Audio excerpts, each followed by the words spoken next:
പ്രകൃതി സൗഹൃദ കലാലയത്തിൽ മികച്ച അക്കാദമിക് നിലവാരത്തോടെ +1 ഡിഗ്രി PG. ഓല വിദ്യാലയത്തിൽ അഡ്മിഷനായി വിളിക്കൂ 7025475000.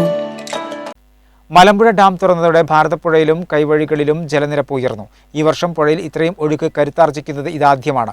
ഇരുകരകളും മുട്ടിയാണ് പുഴയിലും കൈവഴികളിലും തോടുകളിലും ഒഴുക്ക്. വളാഞ്ചേരിയിലെ വൈക്കത്തൂർ മഹാദേവക്ഷേത്രത്തിൽ വെള്ളം കയറി.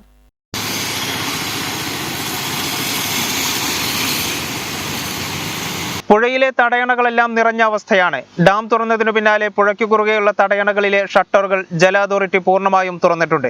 മീറ്റ്നയിലും ലക്കിടിയിലും തടയണകൾക്കും മുകളിലൂടെയാണ് വെള്ളത്തിന്റെ കുത്തൊഴുക്ക്. അതേസമയം ഒറ്റപ്പാലത്തും സമീപ പ്രദേശങ്ങളിലും മഴ താരതമ്യേന കുറവായിരുന്നെങ്കിലും കഴിഞ്ഞ ദിവസം ഉച്ചയോടെ ശക്തി പ്രാപിച്ചു. 24 മണിക്കൂറിൽ 44.8 മില്ലിമീറ്റർ മഴയാണ് ലഭിച്ചത്. അതേസമയം കഴിഞ്ഞ ദിവസത്തെ മഴയിൽ വളാഞ്ചേരി പ്രദേശത്തെ താഴ്ന്ന ഭാഗങ്ങൾ ഭൂരിഭാഗവും വെള്ളത്തിനടിയിലായി.